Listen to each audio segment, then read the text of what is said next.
guys, welcome back to my channel. This is Wanderlust at kumusta naman ang bawat isa? I hope na ang lahat ay nasa mabuting kalagayan at by the way guys, sa mga hindi pa nakasubscribe dyan, kindly hit subscribe. Isama nyo na rin ang bell button para you are keep updated and notified sa next nating mga video. So for today's video, actually, ito ay tungkol sa mga kabit-kabit, sa mga kumabit dyan, sa mga kinabit, sa mga ginawang kabit, ganun. Ito ang laman ng ating video ngayon, and I made this video, nililinaw ko not to condemn anyone and I'm not in the position para na manghusga sa kahit sino man, but I made this video para magkaroon tayo ng realization sa ganitong klaseng usapin. So, pag sinabing kabit, ano nga ba yung description dito? Ikaw ay nagkaroon ng relasyon sa isang taong married, legally married, or nagkaroon ka ng relasyon sa isang taong kasal, pagmamay-ari na ng iba. So, ang tawag sa iyo ay isang kabit, mistress, pinaganda, or other woman. At tandaan natin guys na ang video na to ay hindi lamang to limitado sa ating mga kababaihan, ngunit pwede rin ito sa mga kalalakihan kasi nga wala din namang pinagkaiba, di ba, pagdating sa emotional na sitwasyon. Halos magkapareho lang din.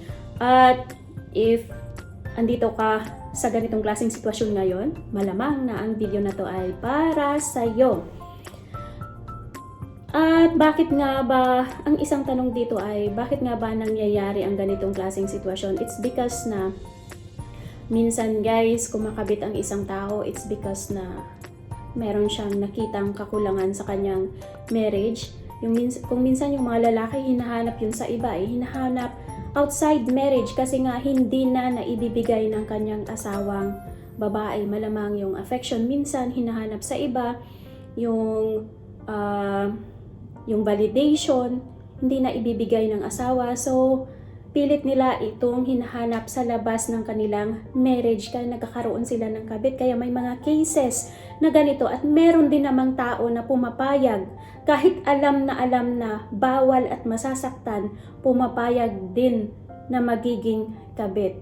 So pag ikaw ay isang kabit, ano ba yung mga bagay na ginagampanan mo at ano ba yung mga bagay na dapat mong i-expect kasi nga hindi ito basta-basta na klaseng relasyon. Marami ka ditong isinusugal. Hindi lang ito basta isang simpleng relasyon, simpleng sitwasyon na wala lang. Pag pumasok ka dito, dapat alam mo, wag kang pumasok sa isang sitwasyon na hindi mo alam ang mga consequences. So ngayon guys, ito ang ating titingnan kung ano nga ba yung role, ano nga ba yung mga sakripisyo, ano nga ba yung mga bagay na nadideprive pag ikaw ay isang kabit. Masakit na salita, masakit na katotohanan. Kaya ngayon, pag ikaw ay isang kabit, ano dapat mo i-expect? Siyempre, ikaw ay isang sikreto. You will be forever a secret sa buhay niya. Hindi ka kasi pwedeng ilantad eh. Hindi ka pwedeng isa publiko. Hindi ka pwedeng ipakilala kahit kanino. Hindi ka pwedeng ipakilala sa kanyang mga kaibigan. Palagi na lang patago. Patago ang pagmamahal sa'yo. Patago ang pagbibigay sa'yo ng sustento. Patago ang pagpunta sa'yo. Patago lahat. You are a secret. Pag yung partner mo ay andun sa kanyang pamilya, maituturing kang isang kasalanan, isang pagkakamali. Ganun talaga ang katotohanan. Hindi ka pwedeng ilantad. Ang masakit pa, minsan pag gusto nyong mag-bonding, kailangan nyo pang magpakalayo-layo kasi nga baka merong makakilala sa inyo, baka merong makakita sa inyo. So kailangan nyong pumunta sa ibang lugar para lang mag-bonding kayong dalawa. At pag meron kayong mga cute moments, yung mga pictures nyo, hanggang gallery ka na lang talaga. Hindi ka pwedeng i-my day, hindi ka pwedeng ilagay sa story, hindi ka pwedeng i-post kasi nga ikaw ay isang sekreto. So ganun ang buhay ng isang kabit, sekreto ka na lang talaga. Di ba napakasakit nun? Kahit sabihin pa niya na, ay ikaw ang mahal ko. So ano ngayon? So manatili kang ganun at namumuhay ka sa lagi kang overthink kasi nga baka malaman nga ng pamilya niya, malaman ng pamilya mo na ganun nga ang sitwasyon mo. Very humiliating, parang nakakaliit ng pagkatao. And then the second one is, tandaan mo na pag ikaw ay isang kabit, hindi ikaw talaga ang priority niya, kundi isa ka lang talagang option sa buhay niya. Sabihin ko talaga ang pinaka-sharp na words, no? Parang palipasan ka lang talaga. Parang andyan ka just to fulfill kung ano yung mga kakulangan ng kanyang asawa. Parang lagi na lang tira-tira ang sayo. Tirang oras, tirang pagkakataon, kahit sa sustento, tira, kahit sa yung lagi kang nakikihati ka sa lahat ng bagay, lahat na tira ay sa'yo napupunta. Ang saklap nun. At tandaan mo, pag merong mga emergency, hindi mo yan siya mahagilap, hindi mo siya pwedeng tawagan, hindi mo siya pwedeng takbuhan. It's because na meron siyang pamilyang inuuna. Kailangan mong tumayo sa iyong sarili na in case na merong mga emergency, harapin mong mag-isa na wala siya. At ang saklap pa guys, kung gusto mo talagang maging smooth ang inyong relasyon na dalawa, na magtagal kayo, kailangan mong irespeto yung mga boundaries na ini-impose niya.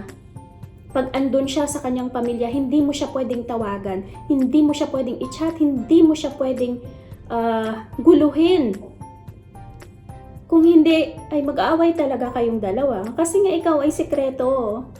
Ikaw ay isang pagkakamali. Kaya kailangan mong tanggapin na, talagang tanggapin na marunong ka talagang lumugar kung saan ang lugar mo. Pero this time, may mga cases na talagang matatapang pa yung mga kabit ngayon.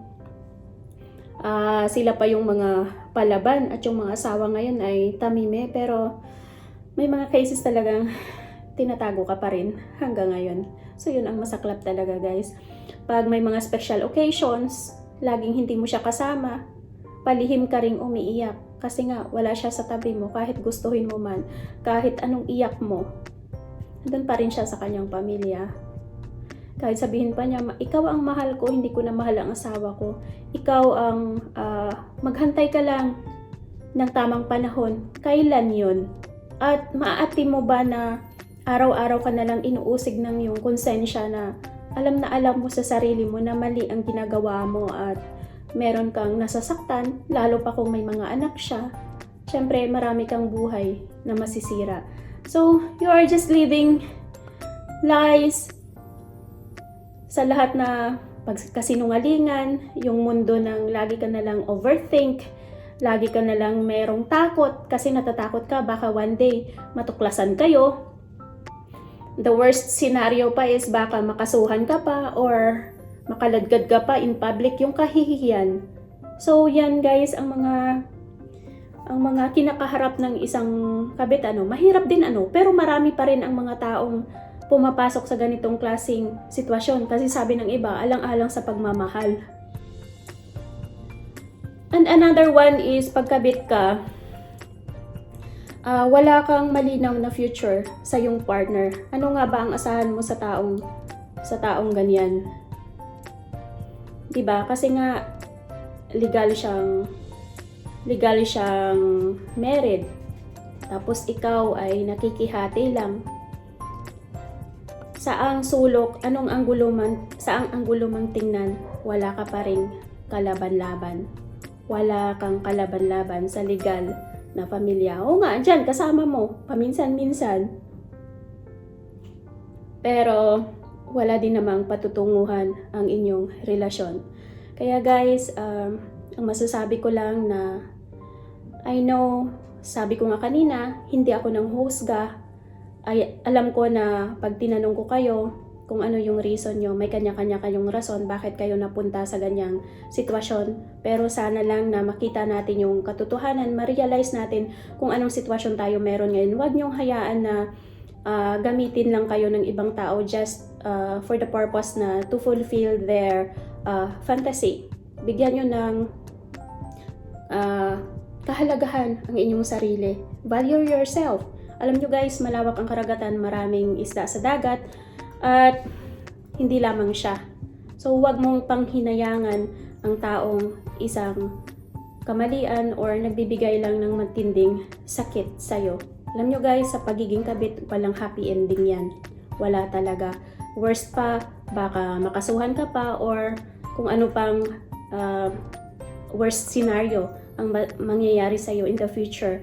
My other concern is that lalo pa kung may na-involved na halimbawa pag nagkaroon na kayo ng anak, hindi basta-basta yun kasi nga you have deprived your child sa isang buong pamilya. So yun lamang guys, I hope na nakapagbigay ako ng kaunting information sa inyo. Maraming salamat sa inyong lahat. At shout out sa lahat ng ating mga kaibigan dyan. Medyo matagal na akong hindi nakapag-shout out sa bawat isa. Shout out kay Kuya Kabutoy, kay Silin Cooking Paradise, kay Noli Ramos, kay Babes Love, kay Madiscarding Nanay 19, kay Tim Ron Vlog, kay sino pa, kay Music Remix PH, kay Mama Lynn Official, kay Palangga TV, kay Koy Sab, kay Jeffrey Santos, kay Kuya Boathouse, kay Felix Midrano, kay Jane Varona, kay Glenda Anuel, kay sino pa? Sa lahat ng ating mga kaibigan dyan, kay Jensky, kay Miss Jensky Vlog, kay and for the rest guys na hindi ko nabanggit, kay Kuya JM pala. Maraming salamat sa inyong lahat na I know na palagi kayong andyan for me. Thank you so much. And I really appreciate sa lahat ng yun. And this is Wanderlust. Thank you so much guys. God bless everyone and be a blessing to others. See you on the next one.